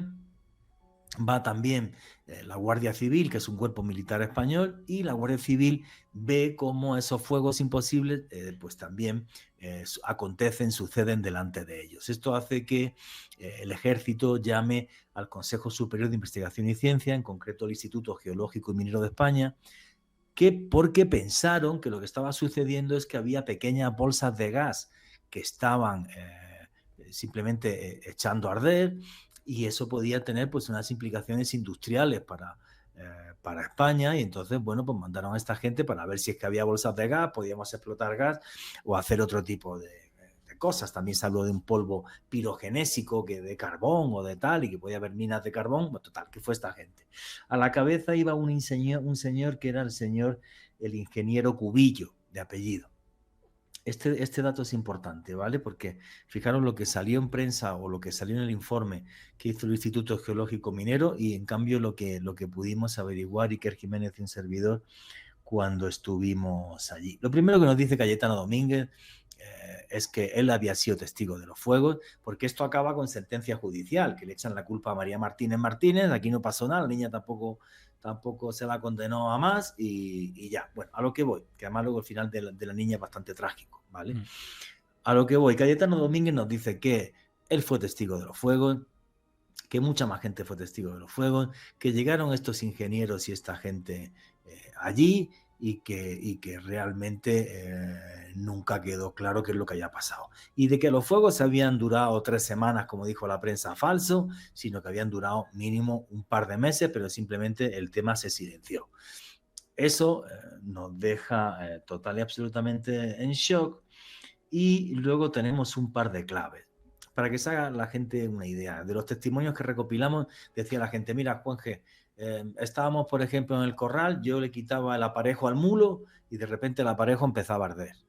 Me decía gente: vi a empezar a arder una pila de trigo verde, una rama de un árbol. Las llamas siempre tenían un color azul muy extraño. Ese detalle, por ejemplo, también me impactó. Cuentan, por ejemplo, que llegó un guardia civil, no sé si recuerdo si fue al Cortijo Franco Pitango, se quitó la chaqueta, la colgó porque hacía calor y la chaqueta empezó a arder. O sea, cosas así. Era una cosa de locos. Todo el día la gente tocando la campana de la iglesia porque esto podía extender los fuegos y demás, y todo el pueblo movilizado. Cayetano Domínguez nos pone en contacto con un señor que es Luis Sánchez Medina. Luis Sánchez Medina, que llegó a ser alcalde de La Aroya. Y en el siguiente bloque os voy a contar todo lo que me comentó el señor Medina, que es algo que me impactó. Este es uno de los expedientes X más impactantes que he investigado en mi vida, porque te das cuenta que cuando te enfrentas al misterio, las cosas no tienen por qué tener lógica. Sucedieron centenas, no, más de 1000 testigos, más de 1000 personas que vivían en los pueblos. Es una historia completa y absolutamente real. Y pasó, y nunca más ha vuelto a suceder. Pero es algo que realmente me rompió los esquemas. Sí, Juanje, yo siento que cuando se investiga en este tipo de casos se derrumban los límites de lo lógico, tenemos que comenzar a pensar de otras maneras y sobre todo nos demuestra que la realidad es mucho más compleja de lo que perciben nuestros sentidos. Y los hechos son los que son, y eso es inamovible. Alejandro Bernal. Invito a todos los oyentes de Noche de Misterio a que me acompañen el jueves 27 de marzo en la tertulia de Misterio, donde estaré hablando sobre reencarnación, casos reales, sucesos alucinantes. Shanti Devi, una mujer por la cual intervino el mismo Mahatma Gandhi en el Parlamento hindú. Jueves 27 de marzo en Cacao Magola a partir de las 7 de la noche. Un evento presencial con transmisión online a cualquier parte del mundo. Toda la información la encuentras en mi perfil oficial de Instagram, @alebernalpress con doble S. Vuestras preguntas y comentarios a través del numeral Misterio Caracol. Y os estaba yo hablando de lo que me comentó el señor Medina en La Roya. Nos comentó que él estuvo con el ingeniero Cubillo, que él se fue con el ingeniero monte para arriba, porque se dividieron en varios grupos, él se fue con el principal, con el Cubillo, y nos cuenta este señor cómo Cubillo en un momento pone un trípode de madera para poner un instrumento de medición topográfica y el trípode echa a arder. Que Cubillo se muere del miedo, apaga el trípode como puede, que él había estado tomando unas muestras de tierra en tubos con Cubillo y estaba en una caja de madera y que la caja también empezó a arder. Que se murió de miedo, agarró la mula y dijo, yo me voy de aquí, que no quiero saber absolutamente nada de esto. Eso nos dejó en shock. Luego, ojo al dato, unos vecinos también nos dicen que se habían visto luces extrañas y que muchas veces en el cielo, antes de los fuegos, había resplandores extraños muy en el cielo. Mira, en concreto, como termina el informe, que es como de 100 páginas de lo que el informe, repito, Consejo Superior de Investigación y Ciencia, Instituto Geológico y Minero. Lo voy a leer literal. Del reconocimiento y pruebas efectuadas por la comisión encargada por el excelentísimo gobernador civil, puede deducirse que los sucesos no han sido originados por actividad volcánica ni por trastornos geológicos que hayan dado lugar a desprendimiento de materias en ignición ni gases inflamables. El origen de los incendios no se halla en manifestaciones internas ni en la superficie del terreno. Tampoco cabe achacar la causa a fenómenos eléctricos ni a la ionización de la atmósfera, ni a efectos térmicos de radiaciones solares. En resumen, y esto es importante, no hay una causa definida a la que puedan achacarse todos los sucesos ocurridos y debe desecharse desde el primer momento toda sospecha de que hayan sido provocados por la mano del hombre. No lo firmo yo, lo dice el Instituto Geológico y Minero de España. ¿Vale? Se ha producido pánico obligando a la gente a tener en la calle sus modestos ajuares y vituallas. Es de esperar que el suceso no tenga repetición. Firmado Almería, 30 de junio del año 1945. No hay duda de que no ha sido hecho por la mano del hombre. Y entonces de repente dijeron, bueno, le echamos la culpa a la niña María Martínez Martínez, que empezaron los fuegos ahí en su cortijo del padre y ya está. Luego se acabó quitando la vida, ella y sus 2 hermanos. Y además ella lo hizo de una forma terrible porque ingirió sosa cáustica. Una cosa terrible. O sea, una cosa terrorífica. A lo que voy. Básicamente, la gente del pueblo nos remite a que hablemos con un señor que tenía 80 y tantos años que se llamaba Ramón Rubio Domènech. Nunca lo olvidaré. La última persona que pasaba periodos largos ya en los cortijos. Cogimos un 4x4, subimos por una vereda hasta que llegamos al cortijo de Ramón Rubio Doménez. Tenía 84 años en aquel momento. Y este señor, que estaba en los cortijos cuando pasó esto, y esto ya es lo que me rompió la cabeza, es el que nos dice: sí, señor, antes de los fuegos muchas veces se veían unas luces en el cielo. Y es más, antes de que empezaran los fuegos, la gente aquí en el campo llegó a ver una cosa que le decían el niño, que era una figura que iba envuelta en luz con la cabeza muy grande y los ojos muy grandes, justo antes de que arrancaran los fuegos. Recordaré ese testimonio toda mi vida y me dejó en shock, porque yo ya no sé qué opinar. Yo os expongo los hechos, os pongo los testimonios. Esta gente, ninguno mintió, es gente sencilla del pueblo, vieron lo que vieron, nos contaron lo que habían visto los vecinos. Nunca entenderé qué es esto del niño. Esto lo relaciona con lo ufológico, pero tampoco sé de qué forma ni de qué manera. Y eso es lo que viví. Y ahora vuestra opinión de Alejandro y Álvaro, que el que ha echado el rollo soy yo. Bueno, pues me animo a empezar. Es un caso extrañísimo, digno de Expediente X. O sea, es un caso que si hubiera ocurrido en Estados Unidos lo podrían haber investigado Mulder y Scully. Y ya De habría hecho, 5 películas por lo sí, menos. sí. De hecho, hay un caso parecido en Reino Unido que si queréis luego os cuento muy brevemente, muy parecido, para que veáis que no es exactamente único, aunque tiene características muy únicas el de los fuegos de la Roya. Y la perplejidad de los científicos, que no sabían de dónde venía eso, en resumidas cuentas, y el consejo que les dio el ingeniero. Oye, lo que tenéis que hacer es, durante unos días, dejar un fuego encendido en el pueblo, a ver si hay algo en el ambiente que se pueda consumir y así dejan ya de producirse esto. O sea, ni idea, dando palos de ciego, ni idea. Y la curiosidad es eso. No duró tampoco, como bien dice Juanje, no duró tampoco como se dijo, pudieron ser unos 2 meses, pero es que hubo un momento en el que paran y nunca más vuelven a manifestarse. Y una cosa que os envidio y que me parece genial y que es dar testimonio de algo que se va a perder con el tiempo. Esto fue en el 45. Con el tiempo, pues morirán los que lo vivieron. Bueno, pues quedarán sus hijos y sus nietos, pero ya no es exactamente lo mismo. Y encontrar a gente esto fue en los años 90 cuando estuvisteis por allí. Estuvimos, pues yo todavía no vivía en Madrid, 96 sería o como por el ahí. 96, o 97, 98, creo. O sea Por que ahí. ya ha pasado tiempo. O sea, ha pasado tiempo, por lo cual es posible que por ley de vida alguno ya haya fallecido. Lo cual No, es, yo creo que de los que entrevisté, prácticamente todos seguramente ya no estarán en este mundo. pues eso es brutal. Es un mundo que parece que se pierde, ese mundo mágico del cual nosotros tenemos la responsabilidad de dar fe. Y gracias a vuestros trabajos hoy podemos hablar de esto, porque ya en el pueblo se contará.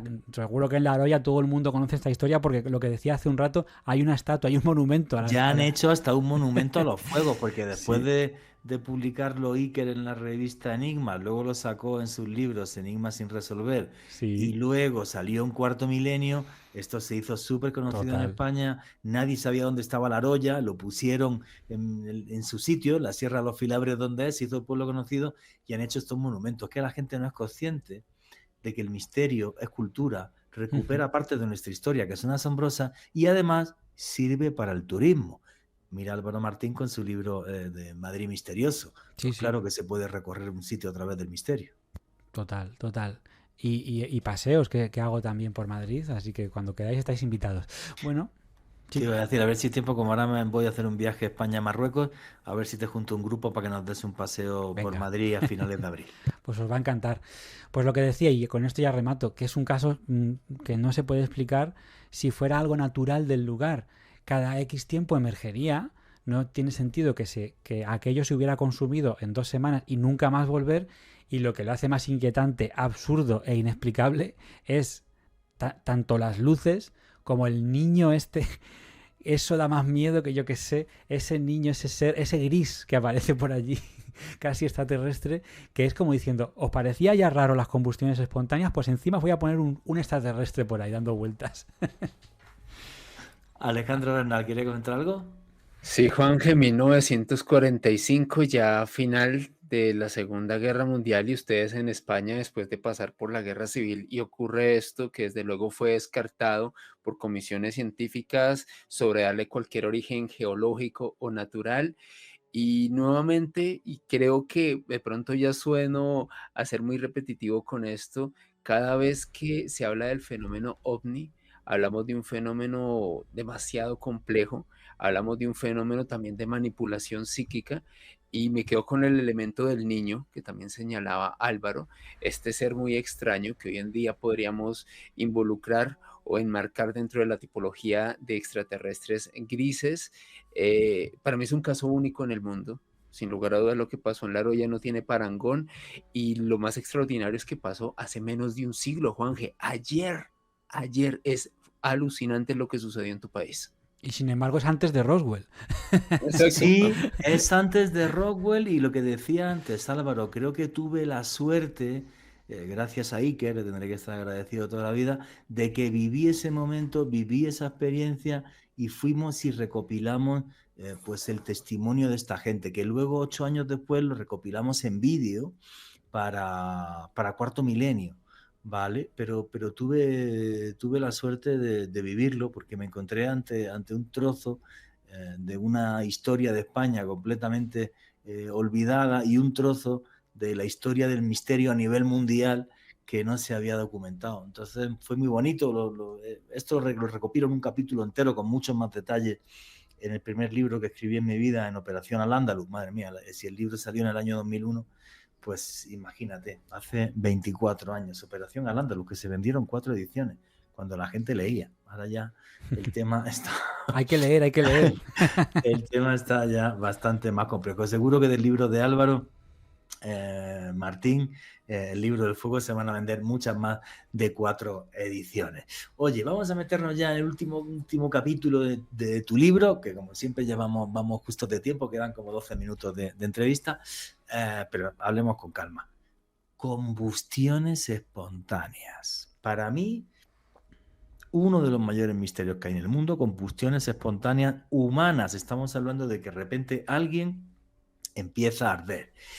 Y algunos estarán pensando, qué exagerado, Juanje, como si eso fuera los expedientes X. Pues es que los expedientes X del FBI existieron de verdad y se abrieron por eso, porque no podían entender por qué algún ciudadano norteamericano había echado a arder y además luego los restos quedaban de una forma muy extraña, quedaba un trozo de pierna y el resto del cuerpo estaba completamente calcinado, lo que científicamente no tiene ningún sentido. Álvaro Martín, ¿qué es lo que investigaste de esas famosas combustiones espontáneas humanas? Pues es el motivo por el cual acabo escribiendo el libro, ahora te confesaré, porque yo quería hacer un libro sobre combustiones espontáneas humanas. Me parecía un tema, primero, que para un libro no daba de sí tanto, para un libro medianamente grande. Al final el libro no es muy grande, no es muy extenso. Pero bueno, me gustaba tratar otros temas. Y segundo, que es un tema muy desagradable en muchos sentidos. Uno, las fotografías que hay, que no he puesto ninguna en el libro, son terribles. Una pila de cenizas, un trozo de cráneo y un pie. El pie perfecto, eso sí, con su zapato, su media, su calcetín, todo. Bueno, eso por un lado. Y por otra parte es desagradable en el sentido de que es incómodo, porque es un misterio inusual. Hay unos 200 casos documentados en toda la historia del ser humano de combustiones espontáneas, que ya son bastantes, pero que no es que ocurra todos los días. Parece que tuvo su época, digamos, en el siglo XIX empieza a apagarse esa combustión espontánea, aunque hay casos en el XX y en el XXI, en nuestro siglo actual, sigue habiendo casos de combustiones espontáneas. Analicemos la palabra, combustión espontánea humana, combustión espontánea, espontáneo. O sea, se puede provocar un fuego de forma espontánea, lo acabamos de contar, los fuegos de La Roya. O sea, sí, se puede. No sabemos cómo, pero se puede. Y humana, que es lo peor, ¿no? Que las víctimas somos nosotros. Ya es triste pues ver quemarse a un animal, pero a un semejante, pues imagínate, a una persona inocente que nada de culpa tiene. Los casos abarcan todo tipo de personas. No creamos lo que se nos ha dicho, que hay un sujeto tipo en las combustiones espontáneas. Se dijo que eran mujeres más bien pasadas de peso y que consumían licores, alcohol, etcétera. Bueno, pues eso son algunos de los casos, pero ni de broma son todos. Por tanto, no se puede hacer un sujeto tipo porque ha habido hasta pobres niños que han sido víctimas de combustiones espontáneas. No es la mayoría, pero sí que ha habido algunos casos así sueltos. Después, características. suele ocurrir cuando la persona está descansando, cuando la persona está durmiendo o a punto de irse a dormir. Muchos aparecen totalmente calcinados sobre su cama o sobre una mecedora con la gracia, y lo digo entre comillas lo de gracia, de que ni la cama ni la mecedora se han quemado, solo la persona en sí. A veces se chamuscan los objetos que están alrededor sin llegar a quemarse, pero es que claro, hay que hacer hincapié en esto por dos factores. Uno, para que alguien se queme, y os aseguro que lo he buscado y no es agradable, hace falta tiempo y mucho calor para que se queme al nivel de que se hacen polvo los huesos. En un crematorio, cuando alguien lo van a llevar, ha fallecido y le van a llevar al crematorio, ocurre que se pone a más de 1000 grados aquello, se quema el cuerpo y aún así quedan algunos huesos que después son triturados para hacer lo que llamamos las cenizas que se entregan en una urna a los familiares. O sea, aún con todo el proceso controlado de cremación de un cadáver, quedan huesos. Pues en la combustión espontánea también puede quedar algún trozo, pero no queda casi nada. Suele quedar algo del cráneo y, como digo, algún miembro, que puede ser una mano o un pie, pero lo demás es absoluta ceniza y es un fuego que parece que surge del interior del cuerpo, concretamente del abdomen. Como si te hubieras tomado algo que ha empezado a quemarse dentro de tu cuerpo y ha creado una especie de reacción en cadena, como una bomba nuclear, digamos. De hecho, se ha llegado a especular, como no está resuelto el misterio, ha habido un montón de teorías y según el momento de la historia, pues se ha llegado a especular que existe una partícula que nos atraviesa, como los muones. Hay partículas que constantemente nos atraviesan y no pasa nada. Pues que existiría una que cuando el cuerpo tiene ciertas circunstancias, entre ellas haber consumido mucho alcohol, a esa partícula se le llegó a poner nombre pirotón. Cuando atraviesa, que es invisible, que tú no ves nada ni nada, es una partícula que está ahí como en el ambiente, atraviesa un cuerpo que tiene las condiciones concretas para que esto ocurra, se da una especie de deflagración que hace que se queme el cuerpo. Pues esta explicación es más plausible, y eso que es muy peregrina, no se ha descubierto tal cosa como el pirotón, es más plausible que la explicación oficial de la combustión espontánea, que es la que nos habla del efecto mecha o el efecto vela. Os la cuento muy resumida. Dale, dale. Y luego, si queréis, ponemos algún ejemplo. Esta nos dice lo siguiente. Bueno, para empezar, esta combustión nos habla de que, esta explicación nos habla de que no existe tal cosa como una combustión espontánea humana, que no el factor espontáneo hay que quitarlo, sino que tiene que haber alguna fuente de calor cerca del individuo cuando se ha ido a dormir. Tal como un cigarrillo que la persona se ha dormido mientras fumaba. Mientras estaba ese cigarrillo encendido, se ha dormido, o una estufa muy cercana. Tiene que existir esto, si no, no puede haber, o sea, según el leal entender de ciertos científicos, no puede existir. Y como no puede existir, pues no existe, ya está. O sea, se pasan por el forro decenas de casos que no tienen explicación. Los hechos y las evidencias se la pasan por el forro total. Vamos. Yo apoyo a la ciencia, como no, a tope, pero es que a veces que la ciencia se vuelve una religión también. Bueno, pues a lo que voy. Hacen un experimento, bueno, pues que se trata de lo siguiente. Tú pones lo hicieron con una carcasa de un cerdo de la siguiente manera. Cogen el cadáver de un cerdo, lo envuelven con una tela, que puede ser la ropa que lleva la persona, envuelven el cadáver del cerdo con una tela y lo rocían de gasolina. Ya empezamos mal, porque la gente normalmente no se suele rociar de gasolina. No, para ir a dormir, yo no conozco a nadie, ¿eh? Si quieres recrear un caso de combustión espontánea, tienes que quitar ese factor, pero en fin, vamos a perdonárselo. Inician una combustión y además ponen objetos cerca, pues un televisor, un sofá, para ver qué pasaría con ellos. Y la combustión, cuando ya ha consumido la gasolina, solamente con la grasa del animal, es autosostenida, de tal manera que se cumple lo siguiente. En este efecto vela, pues es como encender una vela. Algo ha provocado un fuego en la persona. Las ropas serían la mecha de la vela, lo que hace que esté ardiendo. Y lo que mantiene esa combustión, o sea, la cera de la vela, es la grasa de la persona. Muy bien. Bueno, primero que hace falta muchísimo tiempo para que una combustión que sería a baja temperatura, entre comillas, queme de esa manera un cuerpo. Y segundo, un detalle tonto, que es que si tú te estás quemando, leches, harás algo por intentar apagar ese fuego, te quitas la ropa, ruedas por el suelo, te tiras a la piscina, a la bañera, donde sea, a la ducha, coges un extintor, te lo rocias, lo que sea. El ser humano tiene un instinto, todos los seres vivos, un instinto de supervivencia innato. Noto dolor, pues intento que eso... Entonces, ¿qué ha ocurrido durante esa combustión para que el sujeto parezca no luchar contra el fuego, sino que está descansando, durmiendo, pero absolutamente abrasado? Y no se mueve. Entonces, esas teorías cojean. No se mueve, no hace nada por apagarlo. Claro, lo que te dicen entonces los cientificistas es, no, es que ya estaba muerto cuando empezó la combustión. Vale, eso porque tú lo digas, vaya, quiero decir. ¿La gasolina? Lo de la gasolina, vamos a quitarlo, eso para empezar, sí. Y luego otra cosa, que no siempre hay una fuente de calor cercana, no siempre es que te hayas dormido con el cigarrillo, y es que hay casos de combustión espontánea en los que la persona estaba caminando por la calle tranquilamente y de repente de la espalda le sale fuego. ¿Esto cómo se explica? Pues por esos casos incómodos es por los que aún sigue siendo un enigma la combustión espontánea humana, que como digo, es rarísima, hubo caso en 2017, es rarísima, no ocurre ya casi nunca, debe ser por el tipo de ropa que tenemos ahora, por cómo es la sociedad de hoy en día. ¿Hay algún factor que el tipo de calefacción que hay en las casas, por lo que sea? La alimentación. Alimentación. Claro, Eso es muy interesante lo de la alimentación. Porque hay una comemos. teoría que yo comento en el libro que habla de un exceso de acetona en el cuerpo. Resulta que hay algunos investigadores sobre la combustión espontánea que hablan de la acetona como un elemento que... Vamos a ver, cuando una persona está enferma bajo ciertos trastornos, por ejemplo, personas que tienen un déficit de carbohidratos, bueno, pues esto es una cosa muy técnica, generan una cosa que es la acetona en cantidades muy grandes, que es la cetosis.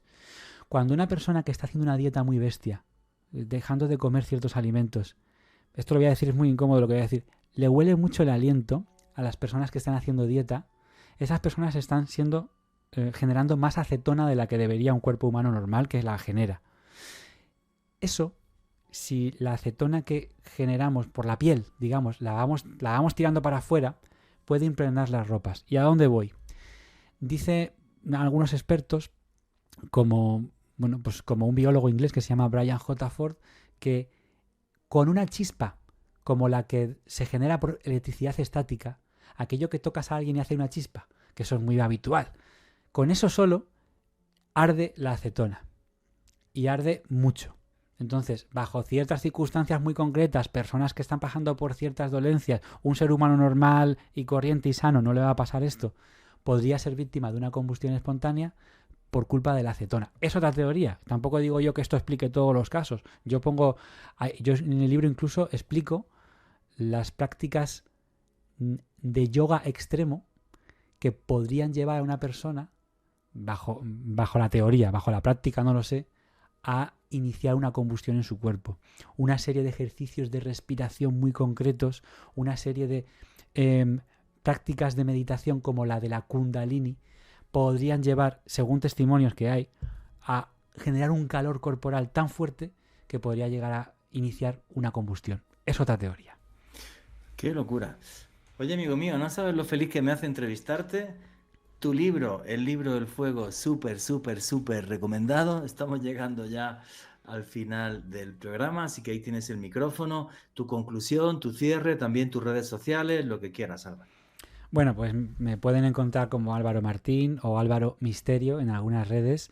Me van a encontrar en X, por ejemplo, o en Instagram.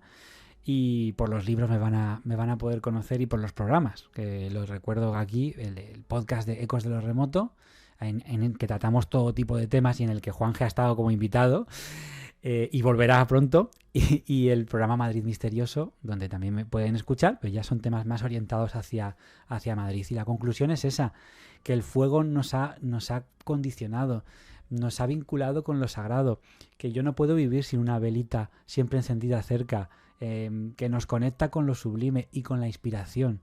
Me quiero quedar con esa parte, nunca mejor dicho, luminosa del fuego, mejor que con esa parte feroz que también está, y por eso la trato en el libro, que desencadena incendios y crea mucho dolor y sufrimiento.